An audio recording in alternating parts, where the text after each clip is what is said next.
మా నుంచి తప్పించుకోవటం అంత సులభం కాదు. నేను పరిగెత్తి అలసిపోయాను. ఏం కావాలి? నీ ప్రాణం అక్కర్లేదు, నీ ఆస్తి అవసరం లేదు. ఏదో అవసరానికి 2000 అప్పుడైతే ఇలా చంపేపోతారని జీవాజీ. ఆయన అప్పు తీసుకున్న తప్పించుకుని తిరగాలి కానీ ఆపేసి మీకు అక్కడ పెట్టండి. కొత్త అప్పు ఇవ్వకూడదని. ఇదిగో వెంకీ, కావాలంటే నీకు ఇచ్చిన పాత బాకీ మర్చిపోతాను, నన్ను వదిలే. మీరు మమ్మల్ని వదలనా? మేము మిమ్మల్ని వదలలేమండి. మీ దగ్గర అప్పు తీసుకున్న నిజం మమ్మల్ని నీలా వెంటాడు. అందుకు నన్ను ఎంత ఆడుతున్నారా? నన్ను అంతగా నాయపసలేదు. ఉండి లేదంటే మొత్తం లేకుండా పోతారు. ఇప్పుడు మీకు ఇస్తే జరిగేది అదే. ఇస్తే ఇవ్వండి, లేకపోతే మానేయండి, అంతేగాని శుక్రవారం పూట అశుభ మాటలు మాత్రం ఆడకండి. శుక్రవారం లేదు, శనివారం లేదు, అసలు వడ్డీ వ్యాపారమే చేయడం లేదా? జీవాజీ, డిస్కషన్స్ అనవసరం. ఇప్పటికి 18,000 ఇచ్చారు, ఇంకో 2,000 ఇస్తే 20,000 రౌండ్ ఫిగర్ అవుతుంది. 2 రోజులు తిరిగి ఇచ్చేస్తాం. వీళ్ళకి ఇప్పుడు దాకా ఇచ్చింది 14,000 కదా, 18,000 అంటాడేమిటి పెచ్చనాయాలు? పడ్డాడు కక్కుర్తాడు. సంగతి వరకు తెలుసు. అసలేనయ్యా, ఇదే నేను మీకు ఇచ్చే ఆఖరి అప్పు. మీరు ఇచ్చిన ప్రతిసారి ఇలాగే అంటారు. ఇతనే వచ్చిందని తగలేయకుండా ఊరికే వచ్చింది ఏంటి? అబ్బాయి ఏం లేదండి. జాగ్రత్తగా ఉపయోగించి పైకి రావాలయ్యా. సరే, ఈ 2,000తో 20,000 సంపాదిస్తారు. అదే కూర్చొని ఆలోచిస్తాం. ఆ జీవగాడు ఎప్పటికైనా జీవితంలో పైకి రావాలంటాడు. రోజు ఇంత పైకి వస్తాం తెల్లడికి. రే, మనం దొరికిన వాళ్ళ దగ్గర అప్పు చేసి తాగెత్తనం. ఇలా ఎన్నాళ్ళు ఇచ్చేవాళ్ళు ఉన్నన్నాళ్ళు తెలిసిన వాళ్ళందరూ అయిపోయారు, ఇంకెవరు మిగిలారా? అందుకే నేను ఎప్పుడు అంటూ ఉంటాను సర్కిల్ బెంచ్ మని ఒక రెండో పెంచుకుందామన్నా ఎవడు కోఆపరేట్ చేయట్లేదా? మనం చూస్తేనే జంప్ అక్కడ. అరే వడ్డీ ఎంతైనా పర్వాలేదు, అప్పు ఏంట్రా అంటే ఒక ముందు రాడే. ముందుకు వస్తే వాళ్ళు వెనక్కి వెళ్తారని భయం. భయం భయం భయం, ఎక్కడ చూసినా భయం. ఎన్నాళ్ళు భయం? మనల్ని చూస్తే మనకే పరమ అసహాయం చేస్తుంది. మనకే కాదు, ఊళ్ళో వాళ్ళందరికీ కూడా అదే ఫీలింగ్. అందరూ డిగ్రీ 3 సంవత్సరాలు చదివి పాస్ అయితే మనం 6 సంవత్సరాలు చదివి పాస్ అయ్యాం. మరి ఉద్యోగం ఎవడి? ఉద్యోగాలు ఇవ్వక, అప్పులు ఇవ్వక, తాగేది ఎలాగా, బతికేది ఎలాగా? అరే మనం మాత్రం మనుషులం కాదా? మనకి కోరికలు ఉండవా? ఇప్పుడు మనం ఆలోచించాల్సింది అది కాదు, రేపటికి ఎవరిని చంపాలి. కాలనీలో ఎవరు సార్?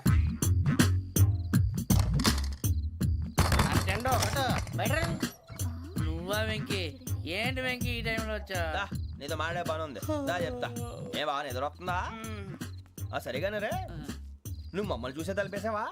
మామూలుగానే వేసాను. మామూలుగా వేసేవాడివి. మేము రావడానికి 1 నిమిషం ముందో, మేము వెళ్ళాక 1 నిమిషం తర్వాత వేయాలి కానీ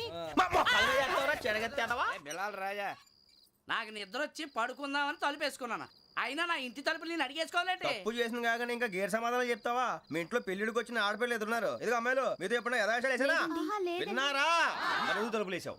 అనవసరంగా గొడవ ఎందుకు? ఇక్కడి నుంచి వెళ్ళండి. గొడవ? మీ ఇంటి మీద పడి ఎప్పుడైనా గొడవ చేశానా బిని గారు? లేదు బాబు. విన్నారా? చెప్పు, మమ్మల్ని చూసి తలుపులు ఎందుకు వేసుకున్నావు? అరే మాకు అప్పించిన వాళ్ళు కూడా మమ్మల్ని చూసి ఎప్పుడు తలుపులు వేసుకోలేదు. ఏం జీవాజీ? మరి నువ్వు ఎందుకు వేసుకున్నావు? బాబు టప్ అయిపోయింది, బుద్ధి తక్కువ వేసాను చాలా. అంటే మా మోకాల మీద తలుపులు వేసామని ఒప్పేసుకుంటున్నావు? ఒప్పుకుంటున్నాను. సరే ఇప్పుడు చెప్పు, మా మొఖాల మీద తలుపులు వేసేంత తప్పు మేము ఏం చేసామరా? బాబు తప్పైపోయిందని అంటున్నారు కదా, వదిలేయండి బాబు. అదే తప్పు మేము చేసి మమ్మల్ని వదిలేయమంటే మీరు వదిలేస్తారా బినిగారు? తప్పని ఒప్పుకుంటున్నాడు కదా అయ్యా. ఇప్పుడు టైం 11 అయింది, వెళ్ళి పడుకోండి. 11 అయిందా? కొమ్ము ఉంచాడు కదా. నాకు సంబంధం ఏంటి? ఉంది, సంబంధం ఉంది. 11 గంటలకి నా క్లోజ్ ఫ్రెండ్ ఢిల్లీ వెళ్తున్నాడు. 5,000 అప్పిస్తానని ఎయిర్పోర్ట్ రమ్మని చెప్పాడు. నీ గొడవలో పడి ఆ సంగతే మర్చిపోయాను. ఇప్పుడు నాకు జరిగిన నష్టానికి భర్తీ ఎవరు చేస్తారు? మీరా మీరా మీరా? ఎవడు పడితే ఎందుకు చేస్తాడా భర్తీ? మళ్ళీ వాడి నువ్వు తప్పు ఎవడు చేసా వాడే చేస్తా. దానికి కారణం ఈ 10 మనిషే కదా. వాడే చేస్తా. షడద్వాతీత రూపిణి అవ్యాజ కరుణామూర్తిరజ్ఞానాధ్వాంత దీపిక. బీరు రమ్ము కలుపుకూడదు, తలకే పట్టేసింది. ఏంటే చదువుకుంటున్నావా? చదువుకో చదువుకో. దేనైనా వెనక్కి తీసుకురావాలం కానీ పోయిన కాలం వెనక్కి తీసుకురావడం ఎవడి వల్ల కాదు. టైం విలువ గురించి నువ్వు మాట్లాడడం. నువ్వు ఎలా పోతే నాకెందుకులే. ఏమ్మా నీ పూజ అయిందా? తలకే పట్టేసింది, కాస్త మజ్జిగుంటే ఇవే. మా నాయనే అందరూ పొద్దున్నే లేచి టీలు కాఫీలు అడుగుతుంటే నువ్వు మాత్రం మజ్జిగ అడుగుతున్నావురా. కాఫీలు టీలు తాగే స్టేజ్ వాడు ఎప్పుడో దాటిపోయాడు. రాత్రి తాగింది దిగాలంటే మజ్జిగే తాగాలి. నువ్వు తల దించుకోవడం ఎందుకురా? నీలాంటి యదవనగానందుకు నేనే దించుకోవాలి తల. రాత్రి సుబ్బారావు గారి ఇంటి మీద గొడవకి వెళ్ళేవంటగా. అలా చెప్పాడు మీకు? ఏ మళ్ళీ గొడవ కెడతావా? నీ దెబ్బకు భయపడి రాత్రి తలుపులు తీసి పడుకున్నారంట. తెల్లారగా టైంట్లో దొంగలు పడ్డారు. ఇంట్లో ఉందిలేండి, పట్టుకుపోవడానికి అక్కడ కూతురు తప్ప. ఎన్నాళ్ళు ఇలా బేవర్స్గా తిరుగుతావురా? ఇన్నాళ్ళని ఏం ఫిక్స్ అవ్వలేదండి. చిచి నాన్నా, అమ్మా, కంబైన్ స్టైల్స్ కి ఫ్రెండ్స్ ఇంటికి పిలుద్దాం అంటే వీడికి భయపడి ఎవరు రావడం లేదు. నేనే చేశానే. వాళ్ళ వంక అదోలా చూస్తున్నావంట. గొప్ప ఫిగర్లని అదోలా చూస్తాను, ఏదో మోహాలు వేసుకొని. చదిగా ఆ గొంతు ఆ వాలకం చూడలేకపోతున్నాను రా బాబు. చిన్నప్పుడు వచ్చి నా అలాగే ఉన్నావు, తెగ ముడిచిపోయారు. ఇప్పుడు నచ్చట్లేదు నాన్నగారు మీకు? నేను యదవలతో డిస్కస్ చేయను. నేను చేస్తాను. మీరు చెప్పదలుచుకుంది ఏమిటో చెప్పండి. ఇంకా చెప్పేదే ఉంది.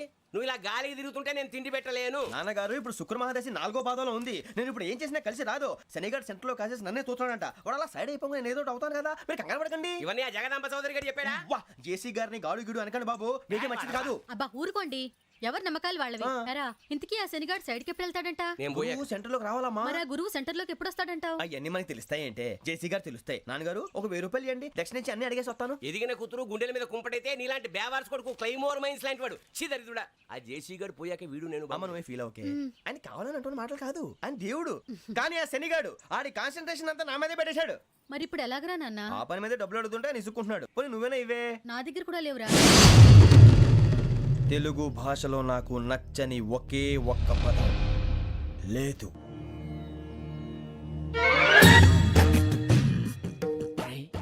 కళ్ళు మూసుకునే ఉన్నాడు, కొంపదీసి నిద్రపోతున్నాడేంటి? ధ్యానం. కళ్ళు మూసుకొని ఎవరినో కాంటాక్ట్ చేస్తున్నారు. అవునా? అబ్బా రామ్ ప్రసాదు, నీకు నిజం చెప్పాలంటే బాధగా ఉంది, కానీ చెప్పక తప్పదు. ఎందుకంటే అది నిజం కాబట్టి. Correct sir, correct. ఏంటి సార్ అది? నీకు 40 ఏళ్ళు వచ్చే వరకు కష్టాలు తప్పవు. గురుజీ అవి మామూలు కష్టాలు కావు, అష్ట కష్టాలనే చెప్పాలి.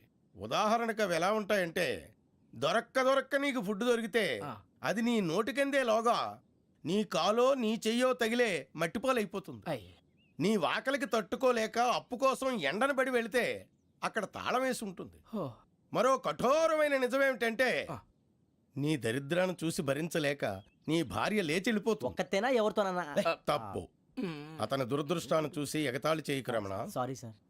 ఇదయ్యా రాంప్రసాద్, నువ్వు ఈ 40 ఏళ్ళు ఈ నరకాన్ని అనుభవించక తప్పదు. 40 ఏళ్ళ తర్వాత అలవాటైపోతుంది. ఇక నువ్వు వెళ్ళొచ్చు. ఏమో వెంకటేశ్వరరావు, కులాసైనా రమ్మన్నారట. నీకు శుభవార్త చెబుదామని పిలిపించాను. ఏంటి గురుజీ? నీకు శుక్ర మహాదశ ప్రారంభం అవబోతుంది. అంటే శనిగారు సైడ్ అయిపోయినట్టేనా? ఆల్మోస్ట్ అయిపోయినట్టే. మీరంతా టోపీలు పెట్టుకునే ఉద్యోగాలు కూడా చేసుకుంటారు. ఇప్పటిదాకా మేమందరికీ టోపీలు పెట్టాం కానీ మాకు మేమే టోపీలు పెట్టుకుంటాం ఎప్పుడు అనుకోలేదు గురుజీ. అదే విధి. మరి ఇప్పుడు బిల్ల బంటోతు నుంచి బీట్ కానిస్టేబుల్ వరకు అందరికి నెత్తిమి టోపీలు ఉంటాయి. అందులో ఏ ఉద్యోగమో? ఎస్ఐ గారు కూడా టోపీ పెట్టుకుంటారు తెలదా? ఏది మన చదివే చదువులకు ఎస్ఐ ఉద్యోగాలు ఇస్తారేంటి? గ్రహాలు శాసిస్తున్నప్పుడు చదువులతో పని లేదు. ఏబిసిడీలు చదివినా చాలు మీ జీవితాలు విచిత్రమైన మలుపులు తిరుగుతాయి. మీకు విపరీతమైన ఫాలోయింగ్ వచ్చేస్తుంది. మీరు చాలా ఫేమస్ అయిపోతారు. వింటానికి చాలా బాగుంది. ఇప్పుడు మమ్మల్ని ఏం చేయమంటారు గురూజీ? ఏమీ చెయ్యదు, వెయిట్ చేయండి. కాలం కలిసి వస్తే అదృష్టమే మిమ్మల్ని గేలం వేసి పట్టుకుంటుంది. అంతవరకు వెయిట్ చేయండి. వెయిట్ చేసి కొంచెం వెయిట్ కూడా పెరిగింది. అయినా పర్వాలేదు, వెయిట్ చేస్తాం. అందాక ఏ అప్పు సపోర్ట్ చేసుకుని తాగుతాం, బ్రతుకుతాం అన్నట్టు. అప్పు అంటే గుర్తొచ్చింది, అప్పు మీద మీ అభిప్రాయం ఏంటి గురూజీ? ఏంటరా ఇంత నుంచి మీకు ఎదుగుతున్నాను రా. ఇక్కడేం చేస్తున్నారు? ఏ మన టైం బాగుందిరా. ఎవడన్నా అప్పిస్తున్నాడా ఏంటి? కాదురా, ఉద్యోగాలు ఇస్తారమ్మన్నాడు.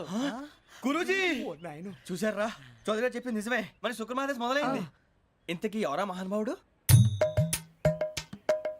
నమస్కారం. అయినా నేను చెప్పింది. ఆహా, సాక్షాత్ ఎంప్లాయ్మెంట్ ఎక్స్చేంజ్ నడుచుకుంటూ వస్తున్నట్టు ఉంది. పదండి పట్టేద్దాం. నమస్కారం సార్. నమస్తే. వీలే సార్ మా ఫ్రెండ్స్. నమస్కారం. నమస్తే. నేను చెప్పానుగా భగవాన్ గారు. ఆహా, పేరులోనే దేవుడు ఉన్నాడు. లోపల కూడా పాజిటివ్ థింకింగ్ ఎక్కువ. ఇంతకీ మీరు ఇండియానా చైనీసా? India sir. మా ఫేస్ చూస్తారు అనిపించలేదు మీకు? భలే కామెడీ ఫీల్ అలా ఉన్నాడు. అవును సార్. నేను అడిగేది ఇండియన్ రెస్టారెంటా చైనీస్ రెస్టారెంటా అని. నేనేది ఓపెన్ గా డిస్కస్ చేయను కదా. పేరు చూసి స్కూల్లో డిస్కషన్ పెడతాడు అనుకుంటే వీటేంట్రా హోటల్ అంటున్నాడు. బాబు ఎట్ ఫీల్ అవుతున్నాడు. అంతా మీ ఇష్టం అంటున్నాడు సార్. ఫస్ట్ చైనీస్ రెస్టారెంట్ కి వెళ్దాం. నెక్స్ట్ అక్కడ డిసైడ్ చేద్దాం. అమ్మో. చాలా ఇబ్బంది పడుతున్నట్టున్నారు. నువ్వు చేత్తో తినే బాబు. నేను జనరల్ గా చైనీసే ప్రిఫర్ చేస్తాను. ఫ్యాట్ కంటెంట్ తక్కువ ఉంటది కదా. రేపు నుంచి మేము కూడా ఇదే ఫాలో అవుతాం. ఎంతకీ మీకు స్టీల్ ప్లాంటా, షిప్ యార్డా, ఏషియాడా, జింక, బంక? బంక, హెచ్పిసిఎల్. ఇవన్నీ దేనికి సార్? దేనికేంటి? ఉద్యోగం చేయడానికి. మీకు ఎందులో కావాలో చెప్పండి. నేను అమలపోతున్నారా? ఏంటయ్యా డిస్కషన్స్? మాకు నీ ఛాయిస్లు ఉంటాయి అనుకోలేదు. మీరు సడన్ గా జింకు బంకు అంటే సింక్ అవడానికి కొంచెం టైం పట్టింది. అదే అదే జేసీ గారు టోపీలు పెట్టుకుని ఉద్యోగం అన్నారుగా. వీటిలో టోపులు పెట్టుకునే జాబ్లు ఎక్కడ ఉన్నాయండి? అన్నిటిలోనే ఉంటాయి, వాటిలో కూడా ఉండాలి. వాచ్మెన్ ఉద్యోగం కావాలా? అతిచి ఇంతకీ మీరు అనే జాబ్ లేండి సార్? నేను చెప్పేది టోపులు పెట్టుకునే ఉద్యోగం కాదు, టైల్ కట్టుకునే ఉద్యోగం. అది టైల్ కట్టుకోవటం మాకు రాదు. వాళ్ళు కడతారులే. ఇంతకీ మీకు జిఎం కావాలనా, ఏ జిఎం కావాలనా? అట్లా పిలుస్తున్నాడు చూడు బాబు. జిఎం అడిగితే ఎలా ఉంటుందంట? ఏజీఎం అంటే వింటానికి కొంచెం పెద్దదిగా ఉంది. ఏజీఎం ఇప్పించండి సార్. అనుకున్నాను నువ్వు ఇది అడుగుతావని. జిఎం అంటే జనరల్ మేనేజర్, ఏజిఎం అంటే అసిస్టెంట్ జనరల్ మేనేజర్. తూచండి, మాకు జిఎంఏ కావాలి సార్. అది సరే కానీ భగవాన్ జీ, ఈ ఉద్యోగాలకి టోపీలు పెట్టుకుని వెళ్ళొచ్చా? నీ ఇష్టం వచ్చినట్టు వెళ్ళొచ్చమ్మా. నాకు స్టీల్ ప్లేట్ నాకు బంకులో గానీ కన్ఫ్యూజ్ చేయగానే ఆయన్ని అందరికీ ఒక చోట ఇప్పించండి సార్, కలిసి పని చేసుకుంటాం. జీతం ఎంతండి? 30,000 అంటే 40,000. వడ్డీ ఎంత? అప్పు కాదయ్యా, నీకు ఇచ్చే జీతం. అంటే తిరిగి ఒక్కలేదా? ఫ్రస్ట్రేషన్ లో ఉన్నట్టున్నాడు. అవునండి. నువ్వు ఇచ్చిన వాళ్ళు తీసుకోరు. మాకు అవసరం కూడా అదే. అంతేకాదు ప్రతి నెల గ్రాట్యుటీ, పిఎఫ్, సిఎఫ్. బియ్యం కూడా సార్? ఏ నువ్వు యాక్ చేస్తావా? భగవాన్ జీ, మీరు ఇదంతా ఎందుకు చేస్తున్నారు? ఊరికే మాత్రం కాదు, నేను మంచోడని చెప్పి నా కారు పెట్రోల్ లేకుండా వెళ్తుందా? వెళ్దాం. నేను ఇచ్చుకోవాల్సినవి ఉంటాయి కదా. ఇలా చూడు, అందుకని ఉద్యోగానికి వాళ్ళ ఆకారం తీసుకుంటా. మా గెటబుల్ చూసి మీరు అపార్థం చేసుకుంటున్నారు. మాకంత పొజిషన్ లేదండి బాబు. పోనీ నలుగురు కలిసి ఉద్యోగం చేసుకోవచ్చా? మీ దరిద్రం నాకు అర్థమైంది. థ్యాంక్స్. మీ నలుగురు కలిసి ఓ ₹1,00,000 ఇవ్వండి చాలు. నేను నమ్మనరా, డబ్బుల విషయంలో అసలు నమ్మను. నాన్నగారు మీరు అలా అంటాం భావ్యం కాదు. ఏదో జేసీ గారి సిఫార్సు వల్ల శని గారు సైడ్ అయ్యి శుక్రవారం మొదలైంది. ఉద్యోగం దానంతటి అదే వెతుకుంటూ వచ్చింది. అందుకని ఇంకేం కావాలో చెప్పండి. స్టీల్ ప్లాంట్ లో జీఎం అని పెద్ద పోస్ట్ అమ్మా. జీతం 30,000, నెల నెల ప్రమోషన్లు, సిఎఫ్లు, డిఎఫ్లు, పిఎఫ్లు, బిఎఫ్లు.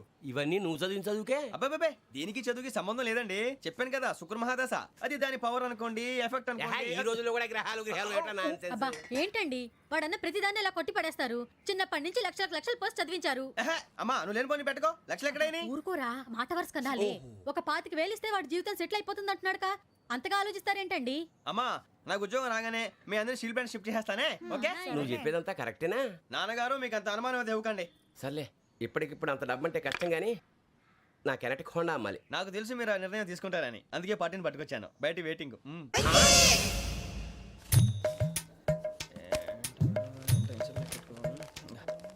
ఇవ్వండి. భగవాన్ జీ, మీతో నాకు కుదరదండి, మీరు తేడా మనుషుల్లా ఉన్నారు. చూడటానికి అలా కనపడతాం కానీ తేడా మనుషులు కాదండి. ఇది ఎంతో లెక్క పెట్టండి. 5,000 తగ్గిందండి. ఆ విషయం నాకు ముందు చెప్పాలి కదా, ఇది తేడాతనం కదా. సర్దుబాటు కాక జరిగిన పొరపాటు. మా దరిద్రం మీకు తెలియంది కాదు. మీ ప్రాబ్లమ్స్ నాకు అనవసరం అండి. ఇప్పటికే మీ మూలంగా 3 లక్షల బొక్క తెలుసా. మీరు ఫేస్ అంత చిరాగ్గా పెట్టకండి. రే ఆ గొలుసు ఎవరా? తొందరగా ఎవరా, ఆయన కోపం వస్తుంది. ఇదిగో తీసుకోండి. తీసుకోండి ప్లీజ్. భగవాన్ గారు తీసుకోండి సార్ ప్లీజ్.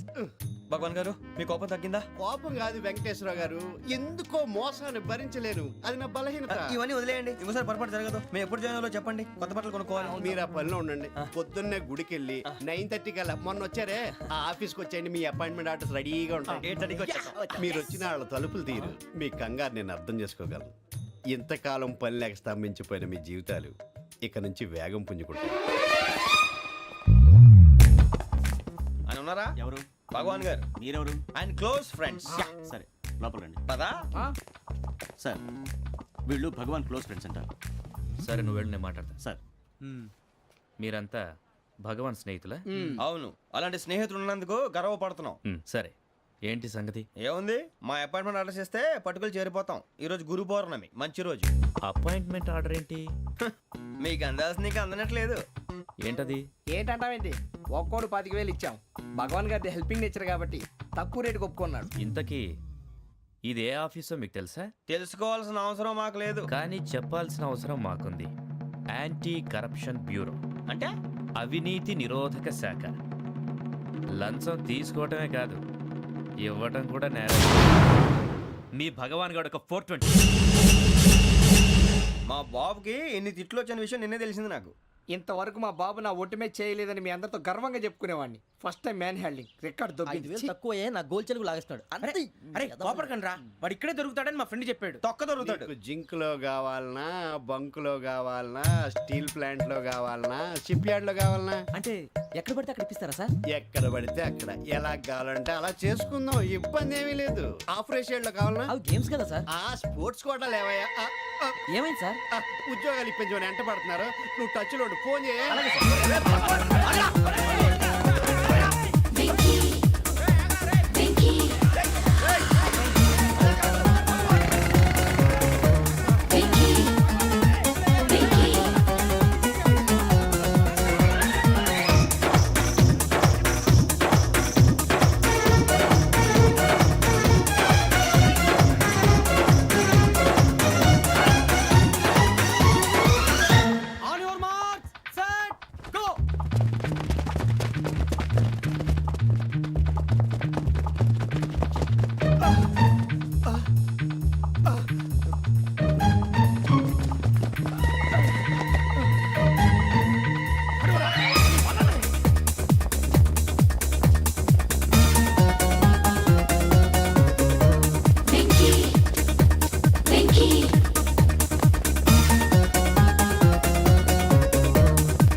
1.5. అవును సార్.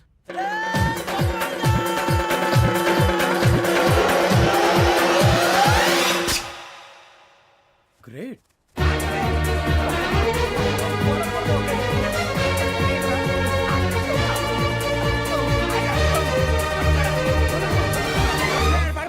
మీ నలుగురు సెలెక్ట్ అయ్యారు. దేనికి?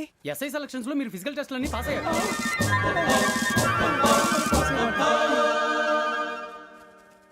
కానీ మేము అప్లై చేయలేదు సార్. అప్లై చేయలేదా? చేయి వదలకండి సార్, కాలు పట్టుకోవాల్సి వస్తుంది. రాగరాకు వచ్చిన అవకాశం. సరే, మీరంతా డిగ్రీలు పాస్ అయ్యారా? ఎప్పుడో. ఓకే, ఇప్పుడు అప్లై చేయండి. Thank you sir. నేను మేనేజ్ చేస్తాను. Thank you sir. మీరు రిటర్న్ టెస్ట్ ప్రిపేర్ అలాగే అవ్వండి. సార్. All the best. రేయ్, ఈ పరీక్షల్లో సమాధానాలని ఏబిసిడ్యూల్లోనే ఉంటాయి. ప్రతి ప్రశ్నకి 4 ఏదో ఒకటి కరెక్ట్ ఆన్సర్. ఏది కరెక్టో మనకు తెలియదు కదరా. నీకు ఏబిసిడ్యూల్ తెలుసు కదా? తెలుసు. అయితే కళ్ళు మూసుకుని 4 ఏదో ఒకటి రాసుకుంటూ పోతాం. మన అదృష్టం బాగుండి అవి కరెక్ట్ అయితే పాస్ అయిపోతాం. ఎస్ఎల్ కూడా అయిపోతాం. వారిని ఏబిసిడీలు వస్తే ఎస్ఐలు అయిపోతాం అని తెలిస్తే నాన్న కష్టాలు పడి డిగ్రీలు చేసేవాళ్ళం కాదు కదరా. రెడీ, స్టార్ట్ చేద్దాం. నీ ఇష్టదేమో ఆంజనేయ స్వామి. వేసుకో. నీ ఇష్ట పొలిటీషియన్ వాజ్పేయి. ఏబిసిడీలో రావాలి. నేషనల్ లెవెల్లో కాదు, స్టేట్ లెవెల్లో 7. స్టేట్ అయితే చంద్రబాబు నాయుడు. సిఎస్కో. నీకు ఇష్టం క్రికెటర్ ఎవర్రా? Mister dependable. ఆడేవడరా? ఓ నీ క్రికెట్ లో విజ్ఞాన ప్రదర్శనలో ద్రావిడు. డిఎస్కో. వేసావా? నీకు ఇష్టమైన నటుడు? బాలకృష్ణ. సమర్సుమారెడ్డిలో డీటెయిల్స్ వద్దు, బిఎస్కో. అయిపోయిందిరా. అందరూ దీన్నే ఫాలో అవ్వాలి. రాత్రికి ఏబిసిడీలు బాగా బట్టి పట్టండి. అందరూ ఏవే ఆన్సర్లు రాయాలి. మునిగితే అందరూ కలిసి మునుగుదాం. అయినా గురువారం పాటు గురుమేట్ల మీద కూర్చొని రాసింది ఖచ్చితంగా జరుగుతుందని జేసీ గారు చెప్పారు. మన ప్రయత్నం మనం చేద్దాం, మిగిలింది వినాయకుడికి వదిలేద్దాం. ఆయన కూడా ఏదో పని ఉండాలి కదా.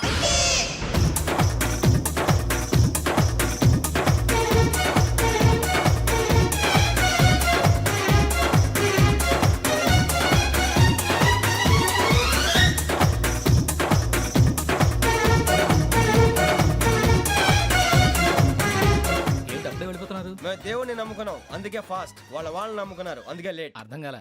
మా కాన్సెప్ట్ నీకు అర్థమైతే గుండాకి సత్తావు. వస్తా.